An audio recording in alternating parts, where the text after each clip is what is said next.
And the last part of that, which you had left a discussion of when we were at dinner, was that we were talking about branding and how important branding is. A lot of people we know have brands. Donald Trump is a brand, Oprah Winfrey's a brand, Martha Stewart's a brand, Tiger Woods is a brand. Doesn't work too well, okay? It depends on brand of what. All right, but brands become important.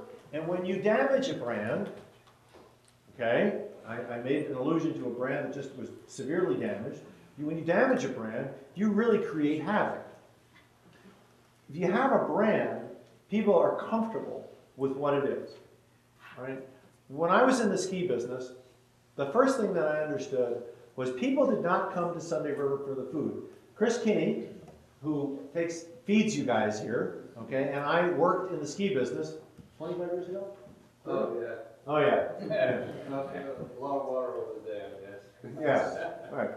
People did not come to Sunday River to eat Chris's food. I'm really sorry, okay? People came to Sunday River because of the snow. People still go to Sunday River because of the snow, because that's the brand of that business.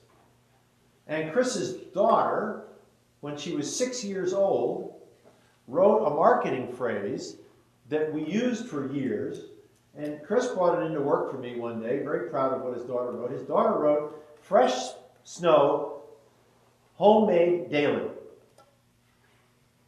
And she understood at 6 years old what the brand of the business was that he was working at and that we were working at.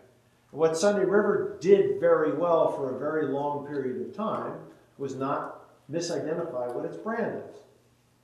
Now, if you're going to have a college university system with 11 branches and they're all going to teach the 5 or 6 different things, they're never going to be distinctive and have a brand. If I say MIT, you think engineering and physics. If I say Harvard, you think esoteric thinking in medicine. If I say LSU, you think football. Okay? No, I think purple and puke. The point is that if the University of Maine system, regardless of what my esteemed colleague thinks of my analogies, is if the University of Maine system specializes itself on its campuses, it has a chance to create a brand and build business, as opposed to thinking about taking business apart. Now, I will not have the heart to ever walk onto the campus in Machias or Presque Isle and tell the students there that their university is going to close because of budget cuts. Because, again, have I stopped beating my brother yet? 1, I don't have a brother. 2, I'm a pacifist, sort of. And so when we ask a question that has an answer that we don't like or that is irrelevant, we have to say that that's not right. And closing branches of the University Maine system is not the answer. If that's the only answer that we can come up with, then shame on us. What I'd like, I'm going to give you 2 minutes to summarize why, who you are, whatever you want to say. This 2 minutes is yours. You ready? 2 minutes. 2 minutes. I only give them 5 minutes to make a presentation, so you got 2 minutes. Okay. Starting, and I got to get this as a round number, otherwise they all know that too. Starting now. Time's up.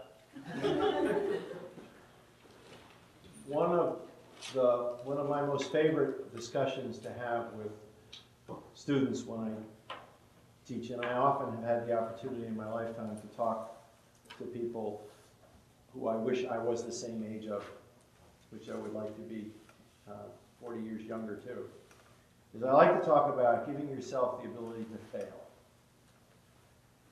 And I don't expect you to, I don't want you to, but I want to let you know that the word failure is not a dirty word, and that the word risk is perhaps one of the best 4-letter words that you'll ever put into your vocabulary.